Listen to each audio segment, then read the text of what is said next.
Five Flags Speedway is short track racing at its finest. The virtual circuit in Pensacola, Florida, plays host to the Saturday Night Thunder Grand National Series, and after a trip to Homestead, Miami, most memorable for Luke Peters, a returning driver, the championship battle and all other fights continue at Five Flags, the home of the Snowball Derby. 150 laps or 75 miles are on display for tonight's event, but first, qualifying's on the move, and 4 minutes remain on the timing charts as we get things going here at the virtual half-mile track. I'm David Kreutz, your commentator and producer for tonight's event. Great to have you all back on FTN. We had our first broadcast earlier today at the virtual Road America, and Elkhart Lake gave us a great show, but now back to the oval racing. As it stands, Chris Tripp is going to be on the top of the board, but it's not Chris Tripp driving. It'll be Connor James inside the number 90 tonight as Kenneth Gorell gets up to the top of the track. James Thurston is currently qualified in 5th.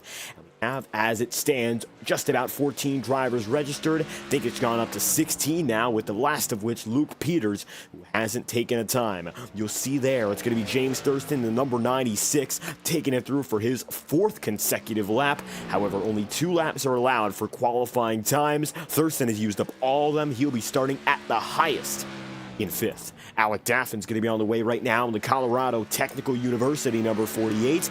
At the line for Daffin, it's a 17.266. That will be good for 3rd, and he'll be starting just outside the front row, provisionally speaking. Vinny Tigner gets up to 9th. Tyler Seaver will be in at the 9th spot as Vinny moves up to 8th just ahead of him, and Kyle Jackson is going in reverse instead of taking a regular qualifying lap, and shades of Daniel Mosteller in the number 87 on Thursday nights. 11 drivers have taken a real time. Kyle Jackson, as it stands, is going to be going in reverse, and he's going to be the driver who's the only one on the track right now, save for Luke Peters. Your defending winner in the number 20 has returned, and Peters looking for another opportunity to head to victory lane. Now, Homestead, Miami, a certainly much different track. However, here at Five Flags, it takes a lot out of a driver in a different sense. It might not all be about strategy. We should be good to go on fuel and tire. The big deal tonight is going to be the attrition of the short track beating and banging. And right now, it looks like Kyle Jackson already up in the wall, while Luke Peters has gotten on the way, and he'll be on for his qualifying run. So, taking a look at the number 20, who's already on the move, he's got 2 laps he can complete. He'll be going on to his first this time by. How about we take a ride on board with the number 20 and see exactly what's going on as Peters now gets in the groove for qualifying.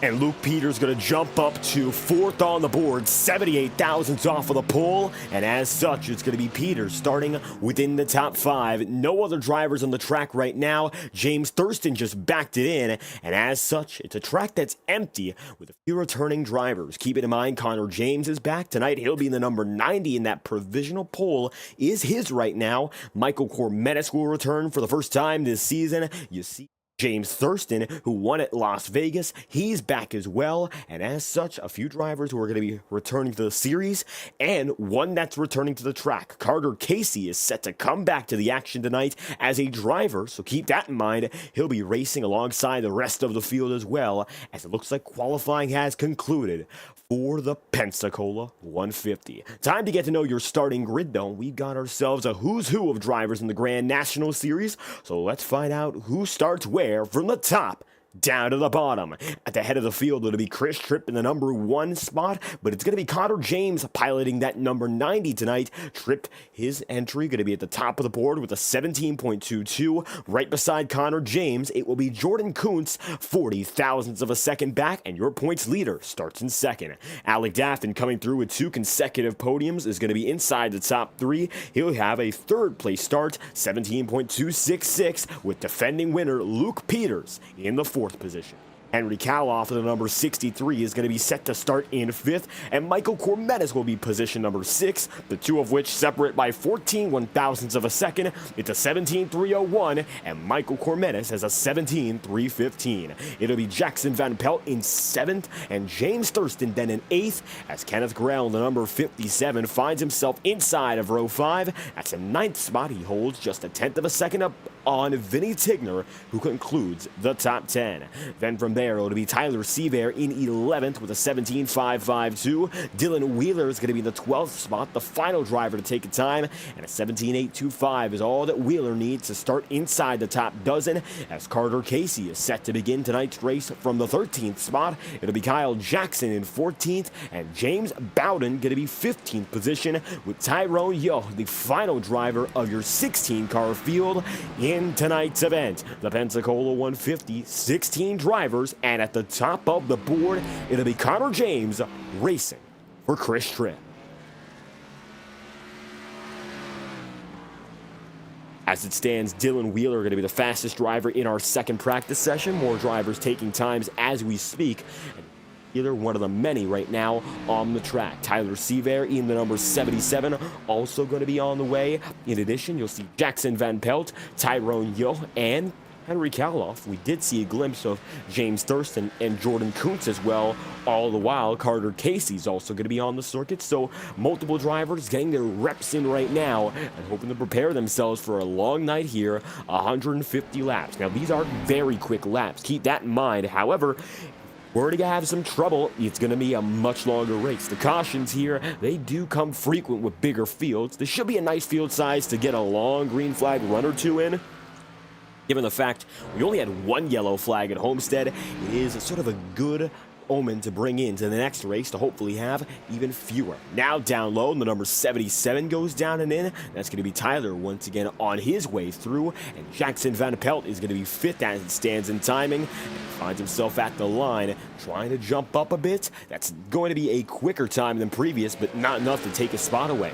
Carter Casey right now going to be running in 4th, and a driver that we see now in the Integrity Ignite Series making his way back to SNT competition. He'll still be doing road, of course, control as the race control.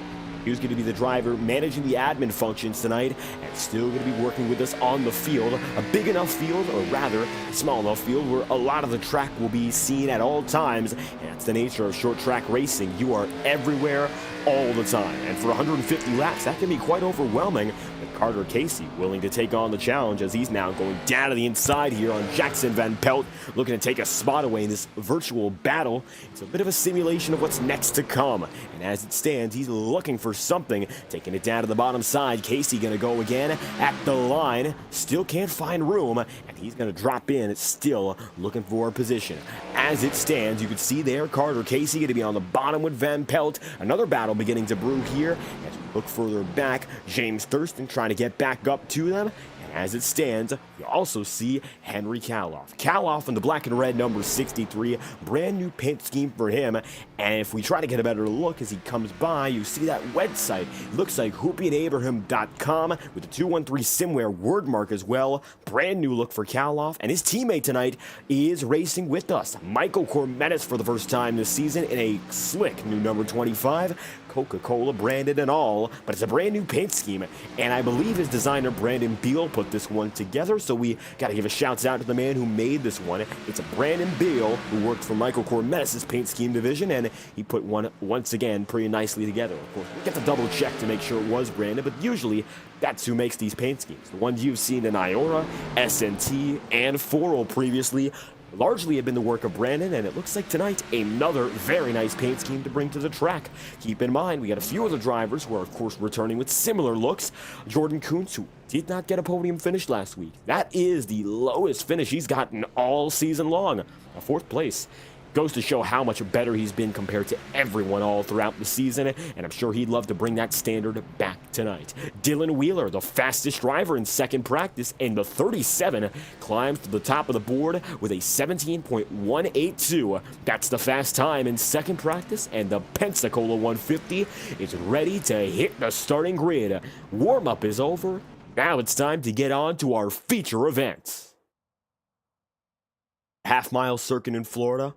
playing host to the Snowball Derby, among other infamous events, one of short track racing's crown jewels. That event is with late models. Now, these National Series cars have seldom ever touched this track in the real world, so we don't often get an opportunity to see what it would be like to see the full-on stock cars of current day take on Five Flags Speedway. However, in the virtual sense, here in iRacing, we still have that opportunity. And with Jordan Kuntz and Connor James up in front, it's going to be a bit of a wild card front row. I think, of course, it comes down to the big wild card, which is Connor James. He's not technically registered for this race. However, he's in the Chris Tripp number 90 tonight, and Tripp going to take his chances. Of course, not able to make the race. It appears to be due to a sickness. That being said, he hands the keys over to Connor James, and it's now Connor's opportunity to win in that number 90.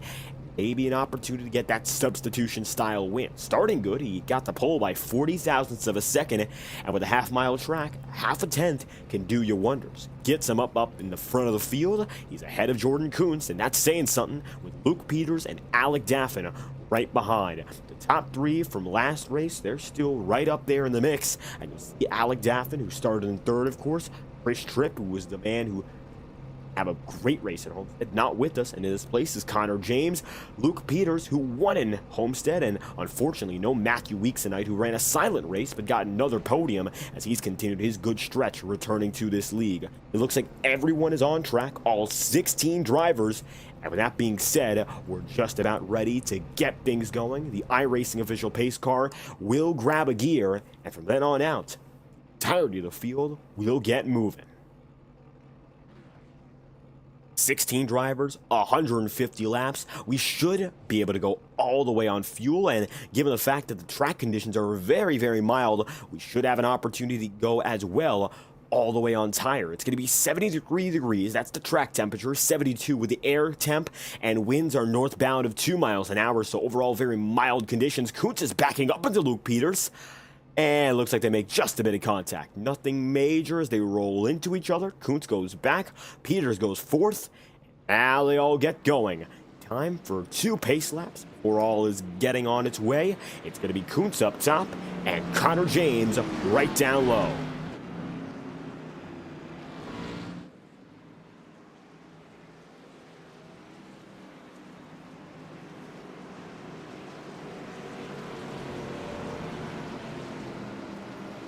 Pace car going to get on its way next time by. Chris Tripp going to be with the field, of course, as its leader. Connor James going to be doing the substitution job tonight. We'll keep in mind that story all night long. 150 laps. We should be able to go 175 on this fuel load. So there's a possibility we don't get any pit stops at all, although it doesn't seem to be very unlikely.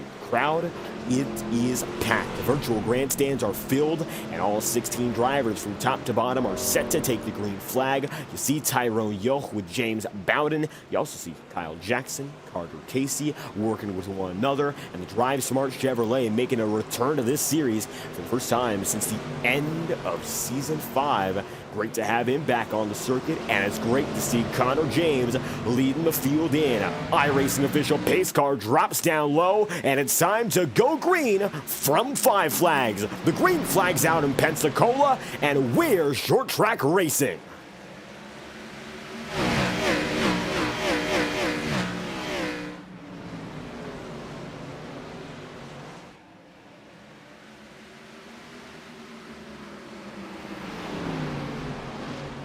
At the line, they're toe-to-toe for the race lead. You'll see Jordan Kuntz up in front. Then from there, Chris Tripp in the Connor James machine. It's going to be a dual effort there with the substitution. Keep that in mind. Still neck and neck. Kuntz trying to get the advantage off the top side. Looks like he might have an opportunity to clear. He got close, but it's just going to be that game of momentum back and forth. Everyone gets away nicely in the early going of this one, and you will see up in front Jackson Van Pelt, James Thurston fighting each other. They're 2x2 for third, and no longer for the lead. Jordan Kuntz gets out, and he will clear Chris Tripp, immediately taking that spot away, and as such, he's got the advantage coming into turns 3 and 4. Leader Jordan Kuntz going to get away, but Alec Daffin now fighting Luke Peters. Peters will be up on the high side on his own if he doesn't get by Daffin. Alec not going to make it easy, but it already looks like he's in jeopardy of being passed because Peters is using that high side nicely, just can't get away and fully clear for position. That's going to eat up both their tires, though, and Michael Cormetis is in the mix as well. Taking a look on board with the number 25 of Michael Cormetis. He's going to drop down and in, looking for some room. Can't quite get it. Going to be side by side, door to door, right ahead of him. Got to be frustrating for a driver who knows he's got speed to just wait and continue waiting. More and more, try to find these opportunities when there don't appear to be any at all. So for Mikey, I think he's got a ways to go here, trying to figure things out. Night is young. Already, though, the leaders are getting away. Chris Tripp, and of course, that's Connor James keeping Jordan Kuntz honest. Connor right now going to be running in second, whereas Jordan Kuntz has that lead. And this would be Kuntz's 4th win of the season, and he has maintained a stronghold in this field week in, week out since Daytona. By and large, championship favorite for what would be the 3rd season in a row. Ever since season 4 of the Truck Series, he has been all out as a driver, and now as the Grand National Series comes into play, he's looking for his 3rd straight championship with Luke Peters up top, Henry Kaloff beginning to join his teammate and Michael Cormetis, and there goes Mikey right up to the top side. He's looking for some room, trying to get himself away from Alec Daffin. It looks like Daffin, as it stands, is somewhat slower than the rest of the guys in this pack, however, being held up nicely as a result, being in the middle of a 3-car sandwich. So being the driver in the middle is actually going to play to his favor right now, and it's going to be a bit of an advantage right now in terms of holding off Michael Cormetis, but I do think Mikey's going to have his way very, very soon. Momentarily, Mikey's going to find that room and try to make something happen. He stays up top. Just hasn't been able to get through, but you can see that run. It begins to develop with the momentum on the high side, but there's contact, and Mikey keeps it together. Daffin does as well. Alec Daffin and Michael Cormetis racing each other very close here, and as such, you see them beat and bang, but nothing comes of it. Very close call between the both of them, and great to see 2 recoveries at once. All the while, James Thurston is going to be able to get by Henry Kaloff and try to stick himself into the middle of this battle. Quite literally there. You almost saw him look 3. He tries to look under once again, but there simply is not room. So as such, it's going to be Thurston who waits around just a bit and hopes to find an opportunity. At the top of the track, he'll go here in 5 flags and still have to give it a little more thought as Alec Daffin gets past once again. That'll put him back into 5th here. It's not been his night so far, but of course, it's very early in the going. We're already coming up on lap 15. At the line, Jordan Kuntz and Connor James up in front. James running his best race, of course, of the season so far. And even though it's only been 15 laps, I think it's fair to say that he's already put himself in a very nice position with the pole and now runs right behind Jordan Kuntz. And of all drivers in this field, everyone knows Jordan Kuntz is a perennial, persistent threat. And if you want to get by anyone in this field, you want to get by Jordan Kuntz. Mikey down to the bottom side, looking on Luke Peters. Looks like he's going to have a quick opportunity to block up top. That's going to force Luke Peters to stay high for at least a lap or 2. Might actually help out Alec Daffin in his chances. Nice move there for Cormetis' sake. It's a lot of red and black in this pack. I mean, you see Cormetis, Peters, Daffin, Thurston, and Henry Kaloff all running the same colors. It's a 5-car group with very similar paint schemes. A lot of troubles out there for the virtual spotter tonight, and I think that's not going to help out Luke Peters. Look at him trying to keep back in the line. He has to wait to get behind James Thurston, so Peters now falls back into 6th. That gets Alec Daffin up into 4th, and Mikey moves to 3rd. As such, Tripp and Kuntz going to be up in front. Connor James going to remain in 2nd with a bit of contact there. And whereas Jordan Kuntz has remained steady and has not given in the slightest to any of the pressure, knowing how much time he's got, it's an abundant opportunity to get the race win. Just hold your own for about 130 more laps. 20 laps in so far. It's in a very smooth early going, and as such, leaders, the 2nd pack, and even the 3rd are getting on their way. Carter Casey going to go down to the inside there on Kenneth Gorell. Kenneth with a brand new paint scheme, the number 57, you see it there. How about that paint scheme? A nice new look for Kenneth this season, and hoping to carry it for the rest of the way. Carter Casey, same story, of course. We have not seen him on the track for over a season now, and it's an opportunity to bring him back. Actually, the last time was Michigan last season in practice. wasn't able to run the race because he was race control. However, he did take to the track in an official session within the last year. Just hasn't been often on the racetrack himself. But now going right behind Vinny Tigner, your two league owners, now running 9th and 10th. Up in front, it's going to be Connor James looking down to the bottom side on Jordan Kuntz.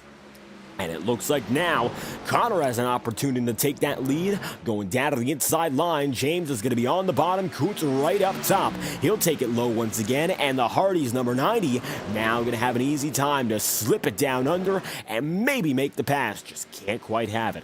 Down to the bottom side again, that's where he cuts all that distance down. Even in the instances where he doesn't quite have the advantage going through, it's that lunge that always keeps him there, no matter what the circumstance is. Coming at the line once more, Kuntz is still going to be able to drive away, but only just. And you can see now Connor James with a very, very real opportunity to get something done here. But by no means is the job done in itself. As he comes across the track again, James tries to slowly lunge under every turn. But the more he does it, the less likely it is it's going to stick for much longer. He's beginning to burn up those tires now. We mentioned we should be able to go all the way on one set of rubber. But at the same time, why abuse the equipment you have when you want to make it last all throughout the night? So for Connor James here, he's really got to get this done soon, sooner than later at least, at the line. He's very close again, and the bottom side still has not given in, even if the top and Jordan Kuntz have held the advantage so far. 27 laps in at a 150 down to the bottom side. The Hardys 90 gets close again, neck and neck as he comes across the stripe, almost leading the lap, but still no dice. Further on back, they're still fighting with Michael Cormetis holding his own in third, but not much of a development back there, so we'll keep our eyes fixed on this fight. Down to the inside, it's been Kuntz holding high. James is trying everything, and he's kept himself now very even for what's been 4 consecutive laps. Keeping it low through turns 1 and 2. It looks like he can't stop himself. James keeps getting that dive in. Kuntz gets the runoff, and they have been perfect in synchrony just about every time around. At the line, still Kuntz leading. That time through, though, it looks like Chris Tripp, rather, Connor James, was slightly quicker. Now James is going to get that jump again, trying to pull a little bit more through 3 and 4. Can't get the proper run. It's Kuntz who gets it just slightly better off every time. And now they've been together for over 5 laps here. James gets wiggles up the track, and so does Jordan Kuntz. And they'll both go up high and lose a bit of momentum. And now it could be an opportunity to send it a bit deeper. He won't do so. It'll be just like it was before, and a very respectful fight. As further on back, you see Alec Daffin, and in addition, Michael Cormetis going at it all at the same time. Now going to be 2 battles going on. The leaders are still fighting one another, whereas it looks like Daffin and Cormetis have a fight too. Look at the lunge in for Connor James now. He's trying to send it deeply through the entry and middle. At the line, it looks like he barely leads the lap, but it's still not going to be enough to be safe. Comes to the race lead, everything could be decided. We got a lap machine coming up, and this could be it. Where does this lapper go? That's Tyrone Yo in the number 2.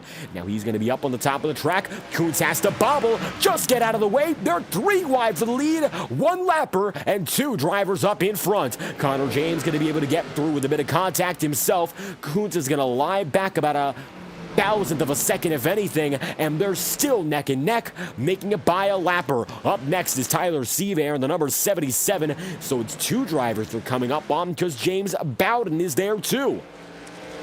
Mikey gets back into third. We just took a look back to the other portion of the field, and Connor James will take the race lead, and it's not going to be anything easy to hold on to here because Kuntz already pulls back up to him, and Connor James gets the jump. He's now your race leader. Further on back, you see these 4 have been added. Looks like Jackson Van Pelt still in the mix. However, hasn't kept it all too close now. It seems like it's going to be Kaloff, Daffin and Thurston, who will put the more pressure on Michael Cormenis. You see there, Mikey's going to lead this battle. He still holds his own in third. And coming up with a lap machine to Tyrone Yoh right now. Now, Tyrone didn't really have much space to go. He'll take Mikey out. Michael Cormenis goes down to the inside of the track. He tries to get by Tyrone, and he does. But there's trouble on the racetrack, and it looks like no caution will be called. Yellow flag will be avoided, but Tyrone Yoh, the lapper, gets involved for the second time. One's a coincidence, maybe two's a pattern. Yellow flag, we just barely avoided it. Here is a look once again at what just happened. My, oh my. And I know Mikey's not going to be happy about that one. I'm certain he barely got away. He's in fifth now, and James Thurston gets his saving grace. You saw Mikey just disposes of that number 2. Jackson Van Pelt's front end is ripped off. We keep on going. One more time, we're going to get an extra angle on that incident. Here we go again. Starts with Tyrone Yoh here in the number 2. You see him. He's the driver who kicks this all off. Up on the high side, there's Tyrone. So this is the number 2 that we're going to keep an eye on here. Now watch Michael Cormenis, the bottom side. He's the driver on the lead lap. He's going to try to maybe get up there and then makes contact on his way up. Tyrone might have been dropping down low, and then Mikey decides by that point, enough with that. Got to get this guy out of the way. That he does so very, very quickly. And just like that, Michael Cormenis, he's down to 5th here. It didn't lose as much time as it could have been, worst case scenario, but still definitely bad news. One more time, here's it on board with Mikey and his perspective on the scenario. And it's going to be down to that inside here. You see him coming right back up naturally. He was turning left. And by this point, he tries to get out of the situation, bumps him once, twice, and by that point, you're out of there. It's a lapper involved, so I'm sure he's not happy. He's now going to claw back to get to Daffin and Thurston. Not going to be easy. Now they're both split apart. Jackson Van Pelt, his night might be all but over here. You see, he's going to be in 10th as it stands, and the front end was gone. It's no longer, but he's going to be with Luke Peters in 9th. He was passed by Casey and Vinny Tigner, and now the teammates battle with each other. That is Henry Kaloff and Michael Cormenis, the duo that run in 5th and 6th.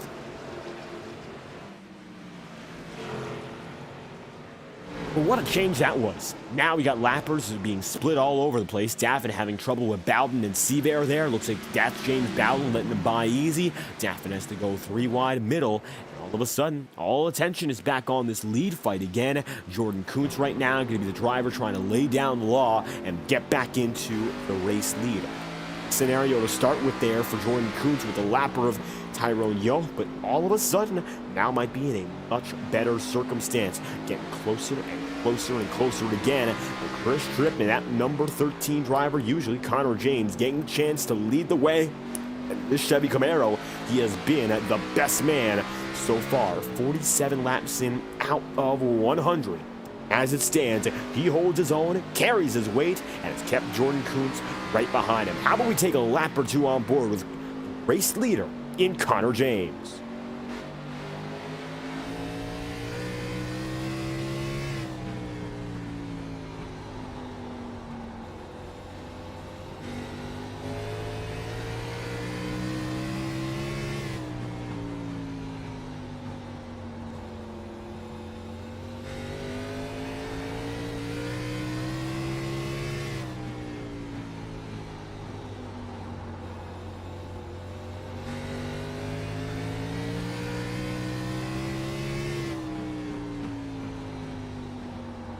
Now, as it stands, it's going to be Chris Tripp, who finds himself, of course, the leader. But for those coming in for the first time, that is Connor James inside the number 90 tonight. It's a substitution ride, but it looks like so far it's been the car to beat. Jordan Kuntz remains in second here, getting closer and closer again, but still not finding room to make the pass. As it stands, the number 99 locked down low. Same goes for Tripp, and it's going to be first and second, a gap of less than 2/10 here. As they passed a third of the way marker, it's been a quick race so far in Pensacola. Now, I'll tell you this much, expect the rest of the race to be just about as exciting, if not more than that, because everyone else in this field is still very close to each other, and there are lappers all around. Luke Peters going to slam the wall just a bit as he tries to hold off Dylan Wheeler, and early in the going does not seem like it's been his night. Shades of Homestead are not seen, and Looks like now Peters struggling to stay inside the top 10. He's got pressure from Dylan Wheeler, was passed by Van Pelt and Vinny Tigner previously. And for Peters, definitely not the style of track he's used to, and unfortunately has not been a night cut out for this 20 team. However, he's still got a fight to put on here with Dylan Wheeler. Number 37 of Wheeler looked quick in second practice, but track position was not his friend on the way this race started. Just didn't help him. So now he has an opportunity to maybe get inside the top 10. It's a different perspective, almost the opposite exactly. So Wheeler trying to find that room. Looking low. It's going to be Luke Peters who goes first. I'll wait a little bit longer as it stands and maybe find a better opportunity. Jordan Kuntz is pulled further back from Chris Tripp. Now it's going to be a half a second distance as Connor James is the leader in that number 90. See now, Alec Daffin working up high, trying to make something through, but the momentum not going to carry him well enough, and James Thurston is in the podium. Last time we saw James Thurston here in SNT, he finished in the first spot. He won it. It was at Las Vegas. He got the checkered flag, and for a while there, he was the only other winner this season besides Jordan Kuntz. However, things changed when Vinny Tigner got his win at Michigan, then Luke Peters got his win, and that came, of course, at Homestead, and now it looks like Connor James could be next up with a potential victory here in Pensacola. So Thurston was the first man to crack the dent in the, of course, perfection route for Kuntz, but I'll tell you this much, Jordan Kuntz is still far and away your points leader for a good reason. He's still running in second, so even if he can't take the win, always a driver to get the most out of the car, no matter the circumstance. So for Jordan Kuntz, maximizing the night, even if it might not be the checkered flag he comes home with, it's the Shaw Racing 99 currently running in the runner-up spot, as the closest battle on the racetrack is now further on back. It's Luke Peters and Dylan Wheeler, less than 2/10 apart. Wheeler getting closer, time after time after time, keeping it so close between these two drivers. Just not find the room to make that pass, and that's been all the difference. Working down to the inside, both drivers will lay low, come back up through the straightaways. Very typical line process. Wheeler, though, is going to try to go to the bottom early, and he's going to send Luke Peters up. He makes a quick mistake, but gets away with it. That high side is so potent when it comes to those runs off the exit that even if you go down low, then wiggle top, you can usually make something of it for a lap or two, although Wheeler now with the opportunity will take it down to the bottom side by side with Peters, able to take that 10th spot away. Luke Peters running outside the top 10 here, and might be in a hot pursuit. Of course, that's Kyle Jackson, who might be up next to look for Peters, as Luke has continued to struggle tonight, just not being his day, and now he's the penultimate driver on the lead lap. A turn of events we did not expect given his dominance at Homestead in Miami, and all of a sudden, really not going to be a day for this team member, whereas James Thurston now getting some pressure. Alec Daffin looking for what could be podium number 3. Third consecutive podium on the line for Alec Daffin if all goes well here. Now he's getting closer and closer and closer, inch more and more into the frame with James Thurston, which is not finding the room down low. As long as Thurston defends, it's going to be a very easy spot to keep. Not any mistake in that process, it's going to set him back drastically. That's the difference between that good defense and making a mistake or two. All about execution. You gotta be the best in the business for as long as you possibly can. Holding yourself to the best you can give is the big deal at short track racing, because there is very little giving. There's a lot of taking, shall we say. So when it comes down to letting that line go, giving that room up, if you do any of that, you're going to see quickly what it does to you. Alec Daffin down to the bottom side. He will look for James Thurston immediately. Looking down low, Thurston's going to have no choice but to back off just a bit. And just like that, Daffin is clear, and he gets by 66 laps in out of 150. Daffin going to make it by oh so quick. That only took him 1 lap worth of turns to be from behind to side by side to clearing away as Alec returns to the podium. Looks like Luke Peters going to disconnect for the night, not having a great night of his own. He will drop down to 14th on the order, and he's going to be put down there. That's where he will finish in tonight's event. As it stands, you're going to see Kyle Jackson, the final man on the lead lap, slowly but surely going to be in jeopardy, being put one down with a caution out on the track. Michael Cormetis is going to spin, and the yellow flag is out just at your halfway point. Caution will fly. Here's a look once again. We're going to find out what caused it here, so take a look in just a moment and find out what brings out the yellow flag for the first time tonight.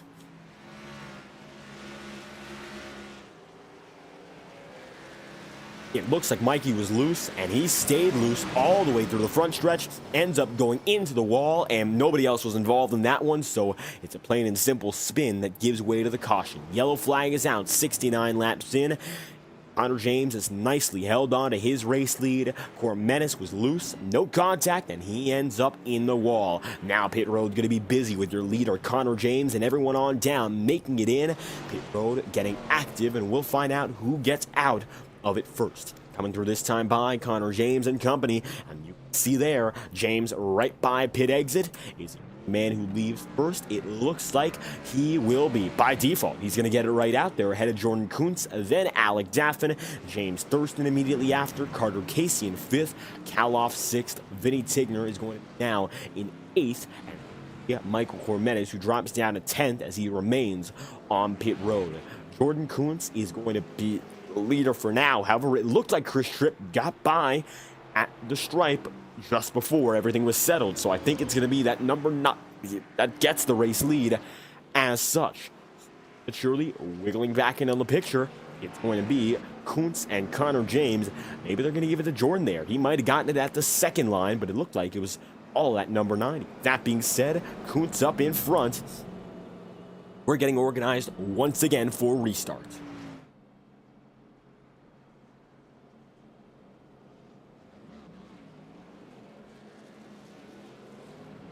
One driver up top looking for laps. That will be Jackson Van Pelt. 1 lap down as it stands. And tell you this much before we get going, we'd like to extend a special offer from our friends at iRacing Motorsport Simulations. 40% off all new registrations at iRacing.com. So make sure to visit them after tonight's event. Once again, iRacing.com, your one-stop shop for the best online racing simulator in action since 2008. To join all the drivers you're watching on your screen and many, many more, visit iRacing.com and make sure to scan the QR code that you're currently seeing on your screen as well. We'd love to have you join the fun here exclusively on iRacing. You're watching the Pensacola 150 and the Saturday Night Thunder and National Series.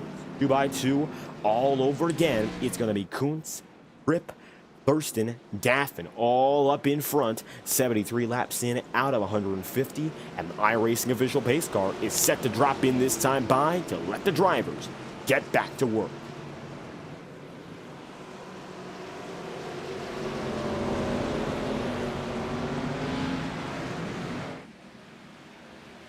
Green flag gonna fly yet again for the first restart of the day. Kuntz gets out to a nice jump, and it'll be all Connor James trying to come back now with immediate pressure from Alec Daffin, side by side for second, and they're gonna rough each other up just a bit, but no major issue, as it looks like now it's gonna be Connor James who gets right back out in the way. 75 laps in at a 150. We're already at the halfway marker tonight, and as such, time to figure out what these guys have left in store for the remaining 75 laps. At the line this time through, going to be that Shaw Racing 99 advantageous, and similar to how it was in the first run, Jordan Kuntz broke away initially. Wasn't all too long, he held that spot, as now Chris Tripp is coming. Looking at that number 90 machine, you can see him there slowly but surely making his way through, and it's going to be an opportunity for this team to maybe take it by Kuntz within the next coming laps. Connor James piloting the Chris Tripp car tonight has been nothing short of especially impressive, and it's a great opportunity for James to come through to his first career win, and I think for Chris Tripp's number 90, we haven't seen it go to victory lane. Closest was last season at Talladega, involved with what was a 5-car gaggle finish where Henry Kaloff got the win. Now it looks like there's a big chance here for Tripp and company tonight, piloted by Connor James, to break out and break through. 73 laps to go. Look for the back and you'll see Vinny Tigner fight with Michael Cormenis. Mikey takes a spot away quite quickly, and as such it's going to be that number 025 making it through for 7th, trying to get back up to teammate Henry Kaloff. There's going to be also Carter Casey in 5th. James Thurston is in 4th right now, and Alec Daffin then in 3rd. Tripp 2nd as it stands, is about a 10th and a half back. Looks like already it's going to be that Connor James car trying to make some moves and look for a lane or two. Here is Jordan Kuntz. Continues his defense. Never easy to get around Jordan Kuntz in a moment like this, but when it comes to how we've seen tonight go, everyone eventually gives away at least one opportunity to get down to the bottom. It looks like nobody's been perfect with that, and that's the nature of this track. You might see all the bumps and a little bit of a rumbling coming across for every car. As we watch this race, it's not a perfectly smooth circuit, and as such, you can be prone to making a mistake or two if you hit stuff the wrong way. So let's go. Maybe gives just enough room away. We might see that battle for the lead brew once again as we ride on board. Connor James looking down to the bottom side. Just can't get it there immediately, but now he's going to take it low and start the fight all over again. You can see he's antsy, looking to make that opportunity happen. He sticks it to the bottom. Kuntz has no choice but to wash up Groove 2, but regroups again with the edge. 68 laps to go this time by, down to 67. And Kuntz is once again going to hold his own. He's been able to keep this defense very sharp for now, and the rest of the field further back are still fighting. Thurston, Daffin, Casey, Henry Kaloff, and slowly but surely Michael Cormetis all together as well. But all eyes are on these leaders here as they continue to do battle with each other.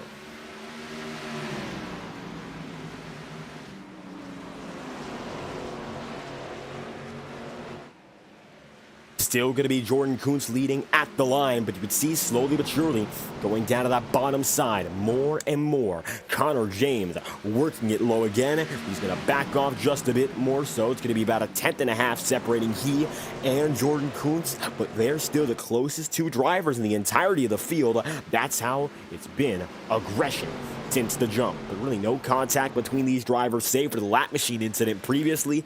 James Bowden and Tyler Seaver are lappers already, and they're going to be running about 8 seconds off of your leader as it stands, so they shouldn't be in any jeopardy of being put one down all over again. And it looks like right now they're half a track away.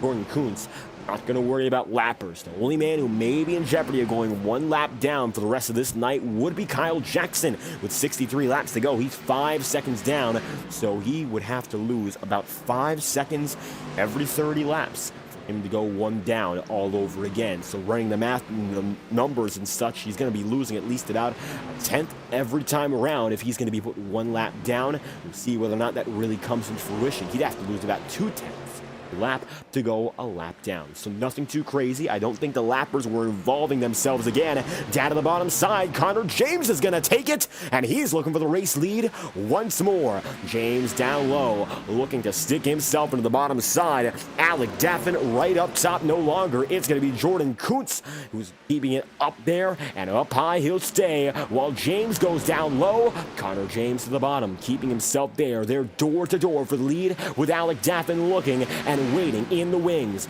Now it's going to be Connor James continually sticking it down the bottom side and waiting for an opportunity. He got very lucky with that lap machine last time by, and that's really what saved him.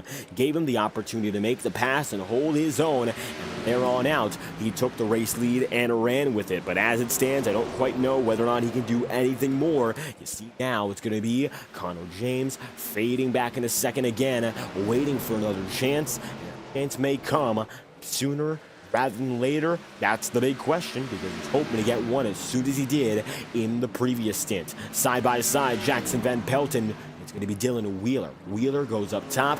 Jackson Van Pelt goes way down low. This is the fight now for 9th. Jackson trying to take it away. Dylan Wheeler currently has it and wiggles up top. Goes second groove all over again, but just can't quite work it out. Coming through this time by, it's going to be Van Pelt down at the bottom side all over again. And with the Pensacola 150, the things you're seeing slowly but surely, intensity picking up, the aggression of drivers to make these moves. It is slightly rising, and there goes again another move for Van Pelt, trying to lunge it deep. Side by side, they will stay. 56 laps to go this time by here in Pensacola, and Kuntz remains the leading man.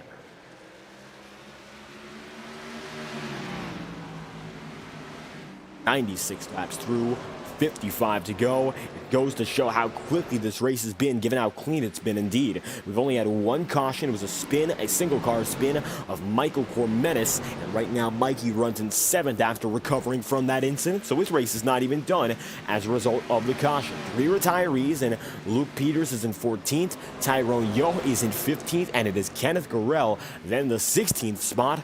The rest of the field has kept on going with 2 drivers at least a lap down in Tyler Seaver and James Bowden. However, they're only 1 lap down as it stands, so no other troubles throughout the field. And largely, it's been a very quick and clean event here. Every driver putting on a good showing. As up in front, there we see again James Thurston going to be battling with Alec Daffin, and Carter Casey also trying to get himself involved. See that number 91 creeping up on the back end of the top 3, maybe with an opportunity to take a spot or 2. He would first have to get by James Thurston to have a chance at getting up to Alec Daffin. But still, it's going to be Connor James and Jordan Kuntz up in front. Kuntz all of a sudden in a very good picture. Once again, he set himself up nicely, now trying to execute the final opportunity with 50 laps remaining, and the final third is here and now. We've seen 100 laps already. What more can a 50 give us? That's what remains to be seen. Dylan Wheeler still going to be side by side here with Jackson Van Pelt.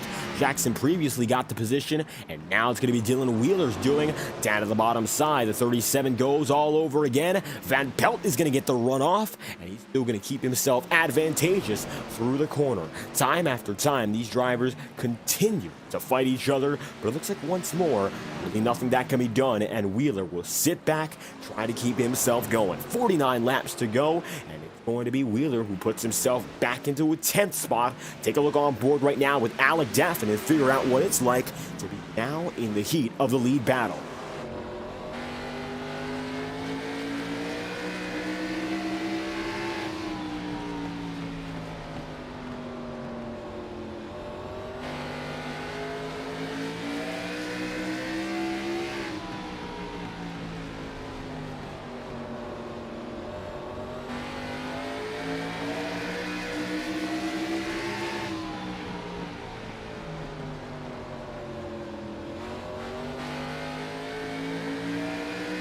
And you can see here Connor James beginning to fade back, and it's going to be Alec Daffin getting into the work here, going down to the bottom side on Connor James. Daffin's got a shot for second and a lap machine to help him. Bowden goes up top, tries to get out of the mix, so James can hold on nicely, but wiggles up top yet again, and Daffin's got a bit of room. Bottom side is all Daffin, and it looks like Carter Casey gets by James Thurston, so the 96 fades back just a bit more, and Carter Casey in a nice spot to do so once again, gaining and gaining and gaining. At the same time, it's Daffin and Tripp who have held each other nicely so far, but it looks like no longer will that be the case for Connor James. Fading back with Alec Daffin looking low, getting down to his bottom side all over again, and this might be the end of the run for, of course, that number 90. If he were to be passed by Alec Daffin, Daffin doesn't seem to have any prospect of going out there and chasing Jordan Kuntz, and these drivers have lost about a second now on their leader. As Alec Daffin gets into second, that might have wrapped up the opportunity, without a caution at least, to catch up to the man who leads this race. Jordan Kuntz finds himself out and ahead, now has himself up by 0.8 of a second, and we'll see whether or not Alec Daffin can pull them all back in. Be tricky here. We have Tyler Seaver, who's a lapper already, set to go 2 laps down. He goes up high quickly, does not make anything a problem, and as such, he goes up to the top side. Little issue there, and Tyler gets right by, and so does Jordan Kuntz.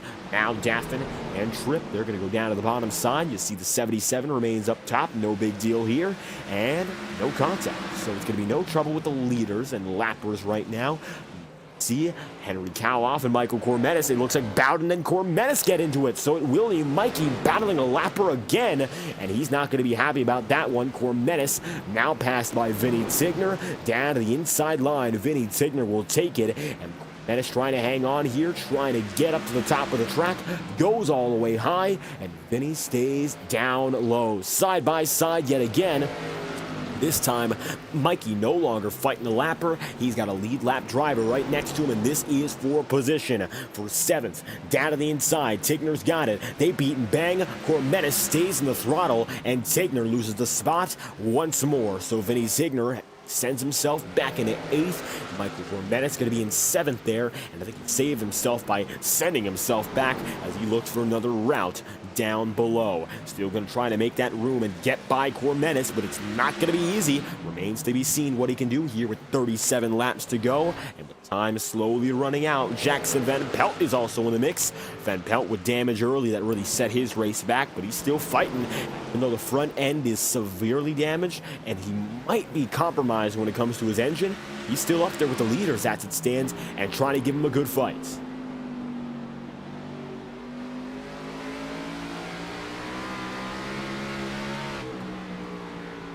Now, just listening to the engine doesn't seem like there's much of a problem for Jackson Van Pelt. He's able to get up high on Tigner and make another pass here. Jackson gonna try to get it once again. He looked clear, made contact, drops back, and as such, it's the 07 trying to fight with Vinny Tigner here, which helps clear out the path for Michael Cormetis once again. And all about the path clearing all throughout the night here. You can see James Thurston, his path was cleared and he lost a spot, and so did Connor James. Carter Casey on his return, his season debut, is up to 3rd, and how about that? What a way to get himself going once again. Casey now runs in the 3rd position, and maybe looking to make up even more time as this goes on. Perhaps an opportunity to fight here with Alec Daffin. Don't know if it's going to happen until it does here. When it comes to Pensacola, anything can happen, and it looks like in the final laps of this one, we're starting to see more and more drivers rise to the top that we didn't expect prior. Jackson Van Pelt now going to go to the inside of Michael Cormetis, looking for a lunge down low. Mikey leaves little room, just enough to hold on, and he's going to close up the corner panel once again.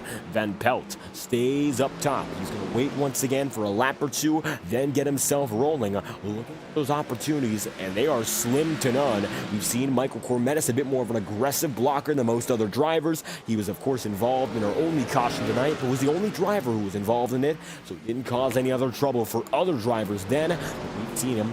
He's not been the kindest to those lap machines, and he had contact with Bowden, had contact with Tyrone Yo, and does get by the number 77 of Tyler Seaver once again.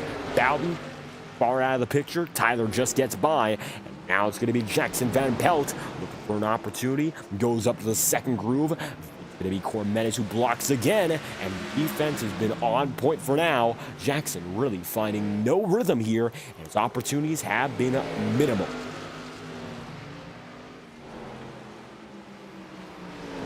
Time escaping him right now with Chris Tripp. The number 90 machine piloted today by Connor James up to the top side, wiggling just a bit off the racing groove. James Thurston might now have the opportunity to get in the mix and go for 4th. He's been in the top 5 just about all night long, but now with a good chance to put himself one spot higher as it stands, running in 5th, of course. Then he started this race in 8th, so he's made some big moves. Biggest mover on the night is Carter Casey from 13th on up.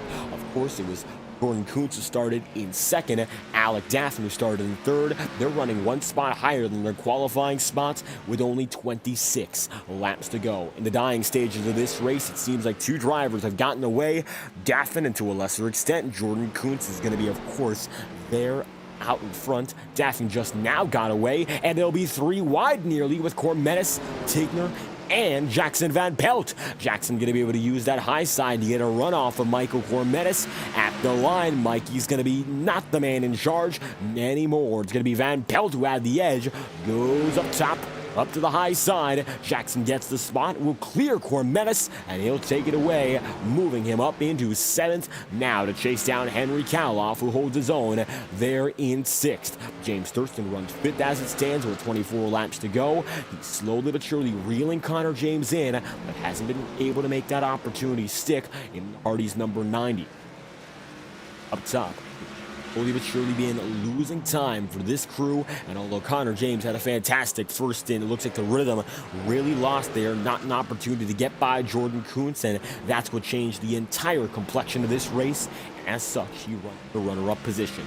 22 laps to go this time by, and we'll crank it up with the best cameras on the iRacing platform, TrackCams22.com. Once again, make sure to visit TrackCams22.com after tonight's broadcast for the next level of sim racing cameras. Let's crank it up with 22 to go.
Coming back this time by with 16 laps to go. Kuntz out in front, rest of the field still trailing, but as it stands, Alec Daffin has been consistently faster lap after lap. Looks like the lead battle heating up for what could be one final duel. It seems like Daffin has been consistently and evidently quicker. That time by, 10th of a second faster, and he might be able to gain even more as it all comes down to the very final moments of this race. See now, Daffin slowly but surely inching in. The 48 trying to make that move. It's less than a half a second now, and it could be even less than that. Kuntz, who's the driver who got out early, got that hot start, and looked to be all well and good, is now starting to see the same setbacks of his first stint. It's becoming more and more clear. Not the long run car to beat tonight, but Daffin might just be 13 laps to go this time by. It's going to be now Daffin trying to find room, and he's already setting himself up for what could be a pass for the win, his first of the season, and one he needs desperately to get back in the points hunt if there's any opportunity. A driver who found himself 22nd in points after 2 races of the season were complete. He's climbed his way up to, of course, the top 10 in the championship standings by now, but it's a ways to go and a long way back for a driver who knows he's much better than the performances he has put in. The point standings have not been too generous to Alec Daffin so far, but he's been on his best stretch of the entire year, and now is up to 8th in the championship standings. He still has the ways to go, though, and I think tonight is going to be a huge step in the right direction, maybe an opportunity to make it happen all over again. 11 laps remain. This time by, gap is going to be 0.15 of a second at the stripe, and it's good enough now for Daffin to start setting himself up to maybe lunge down low. We'll see where he decides to take it. Carter Casey's going to be 2.5 seconds back, maybe waiting for something to go wrong here. These drivers are far and away ahead of Carter, but if there were to be an incident at the tail end of the race, it could be the white flag, and it could change everything. Down to the bottom side, Alec Daffin is going to try to take the race lead. He goes down low and lunges it into turns 3 and 4. It's clear now that Kuntz has tires that are just about entirely shredded. No contact at the line. Daffin keeps him honest, goes right up, not an inch to spare between them, and still going to be neck and neck. Closing in on each other time and time again. It's the way these two drivers roll next to each other that really sets them apart from the rest of the field. They've battled each other before, and they know exactly what it's like. A little bit of a tap there on the quarter panel for Jordan Kuntz. Nothing crazy, and they stay right beside each other with 7 laps remaining. They might be able to come back up on 2 more lappers for the rest of the night. You can see now it's Dylan Wheeler, but to a greater extent, it'll be Tyler Seaver. They do approach, and it could be the lapper that makes the difference in this race-winning fight. As it stands, it's going to be Kuntz up top, Daffin right down low, 40 thousandths of a second, still the difference here, and they're going to come down with the final 5 laps in 5 flags. It's make or break now for Kuntz and Daffin, and they'll take it down to the front straightaway, into the back again, with a lapper still coming up. Side by side, they've been for 3 consecutive laps now. Daffin keeps himself oh so tight to the bottom, but drifts right back up. A little bit of contact there, it could have been with Kuntz. They stay side by side, and now there's an opportunity to keep it there. All the way down to the paint, Daffin keeps trying to take it there, just hasn't gotten the room. It looks like it's going to be Kuntz with a slight runoff. Just a bit better, but not enough to really seal the deal. Daffin starting to slide, keeps it low, gets a nice exit, but it's still going to be just enough to hang on to the quarter panel.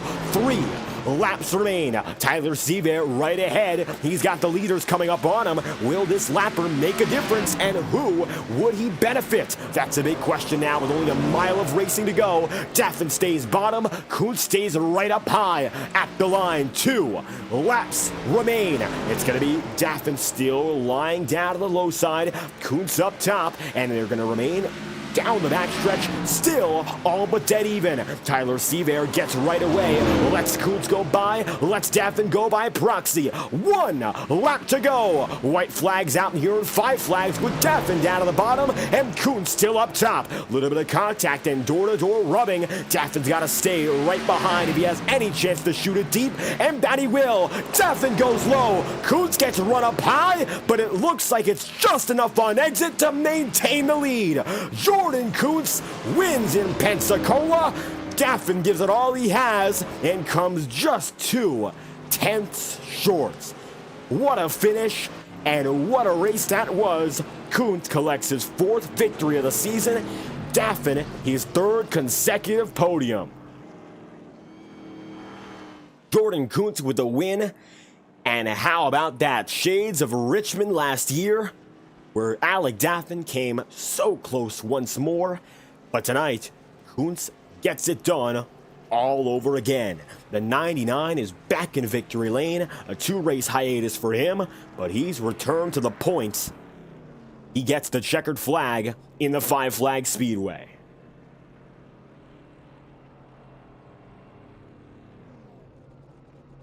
Parking it.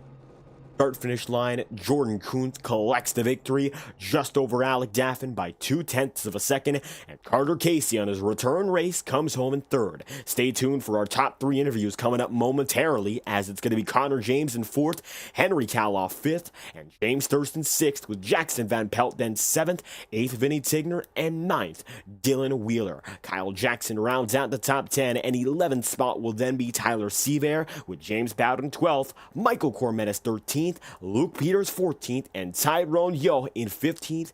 Kenneth Gurrell, the 16th and final driver tonight. We'll be right back after a brief message courtesy of our friends at iRacing Motorsport Simulations, and bring you your top 3 interviews from the Pensacola 150. Racing isn't easy, but experiencing it is. iRacing puts you in the driver's seat with the industry's leading sim racing game. Drive on laser scan replicas of the greatest racing circuits from around the world. Go head-to-head against other drivers chosen by skill-based matchmaking to ensure competitive racing at every level. Compete across all your favorite series. In officially licensed cars engineered to deliver the most accurate driving experience possible.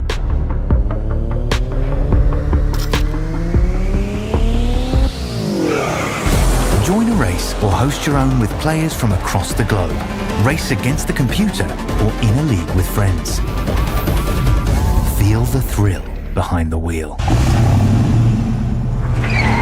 Visit iRacing.com.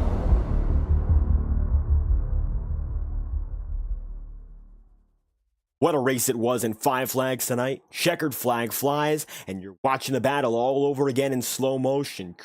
and Daffin, the drivers to beat tonight. And the only one that collected the checkered flag. Jordan Kuntz will get the win here in Pensacola. We're going to, of course, get a word with your race-winning driver. Just like that, Kuntz collects the checkered flag for the 4th time this season, and you get yourself back at a short track with a great battle till the end. How's it like with another victory here in the season and getting it through in an overall very quick and clean race in Florida? It feels really nice, of course, to have a clean race like this, having 2 long runs of like 70 laps to actually determine tire wear, have much more driver skill come into it. Actually feels nice, and a lot better than my worst race of the season last week, and I'm glad that I could win. And after having 2 third places and getting back on track and hoping to maintain this into next race. And it's a great way to bring that momentum right back. Of course, it was a fierce battle between you and Connor James early in the going. Then it was you and Alec Daffin. The tires were a big deal, and we saw the long runs, they started to get to you at the very end there. So what was it that all kept you together in the defense to get to the victory?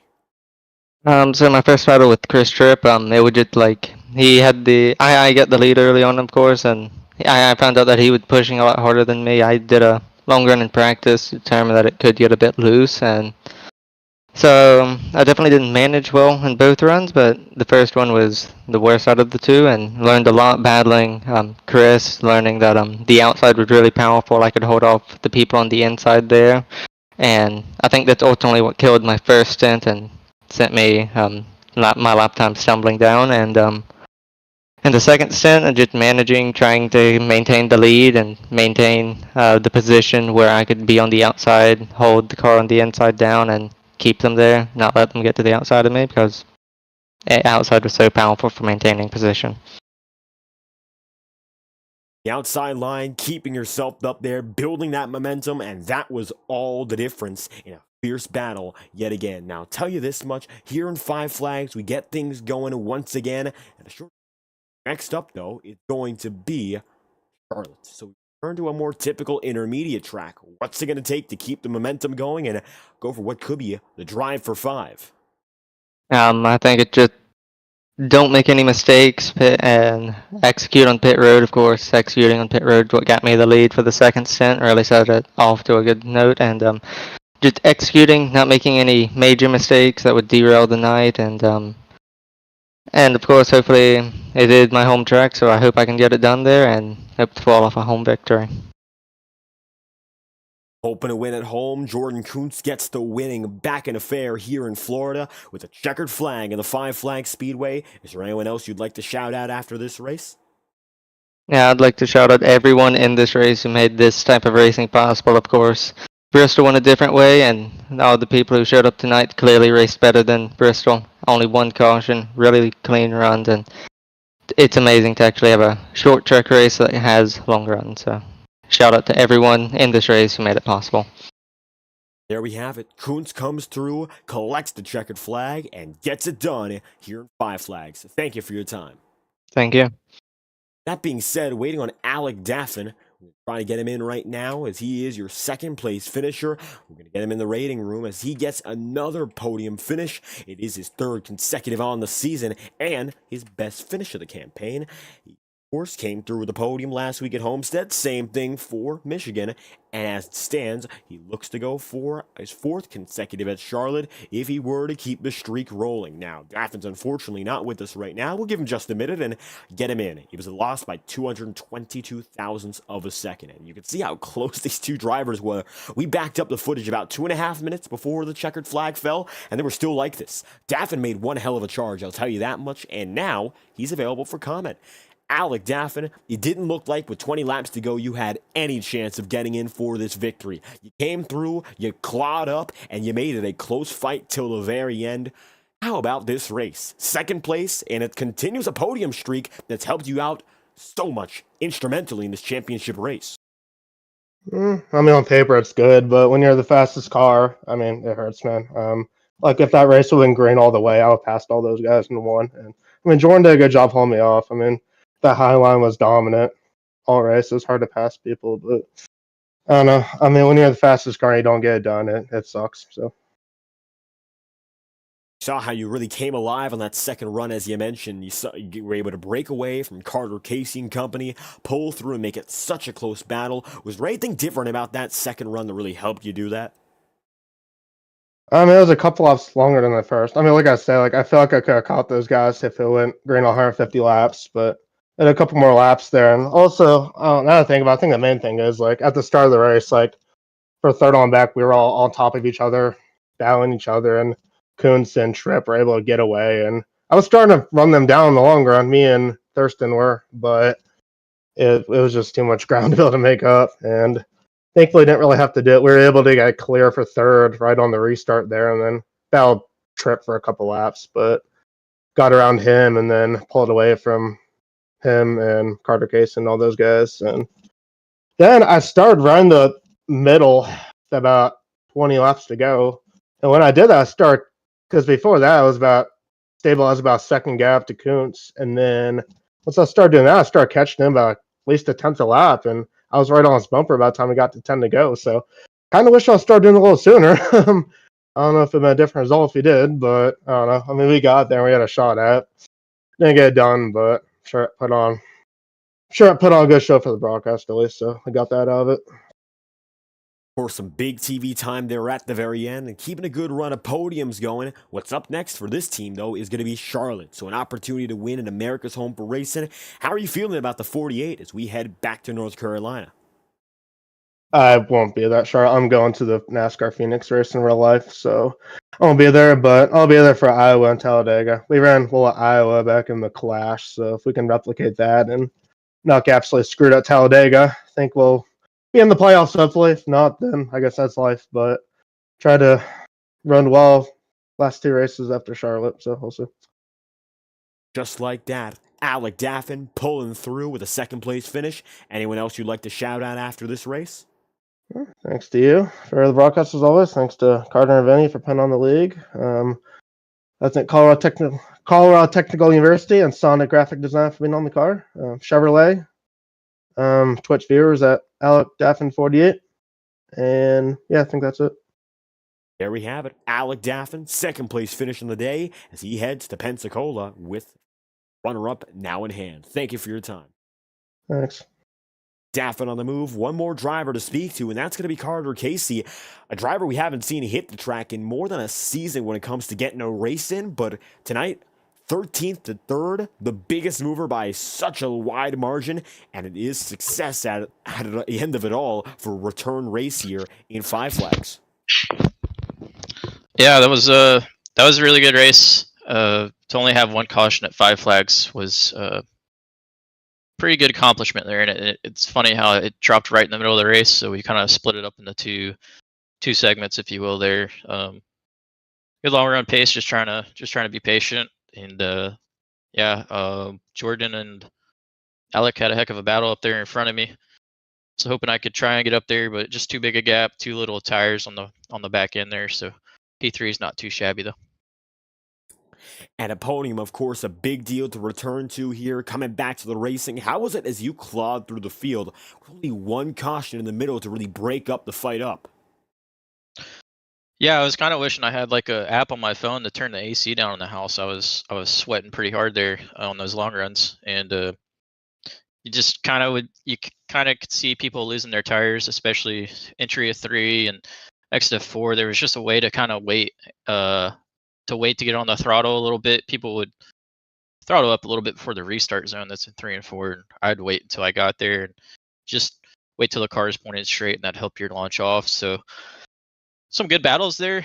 Everybody that I was racing with was racing really clean. It was tough to pass, but not too tough to pass.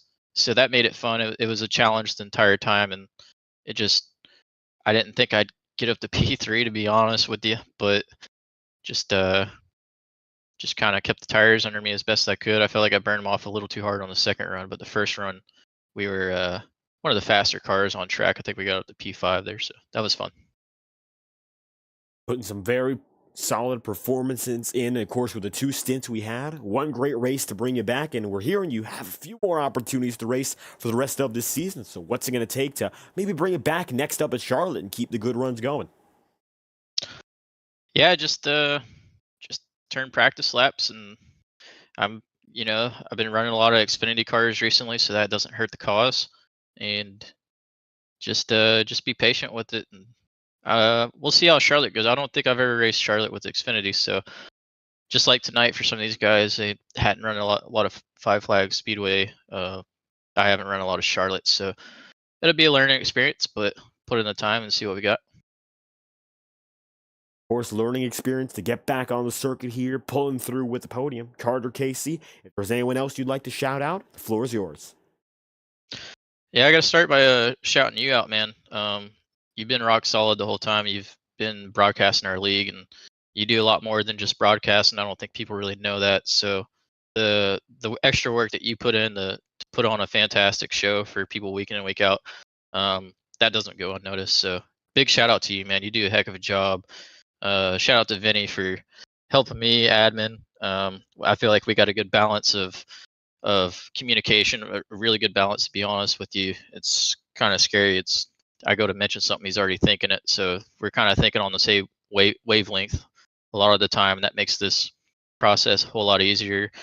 And just got to thank these drivers in this field. I mean, like I said earlier, one caution at Five Flags, it makes me so happy as an admin of the league, and it's so cool to see that. So green flag racing, that's what we strive for, and these guys do a heck of a job doing that. So big shout out to the drivers as well. One caution at such a tricky track, I'll tell you that much. An impressive race overall, and a great way to return with a re-debut, so to speak, of this 91 crew. Carter Casey with a podium finish. Thank you for your time. Thank you.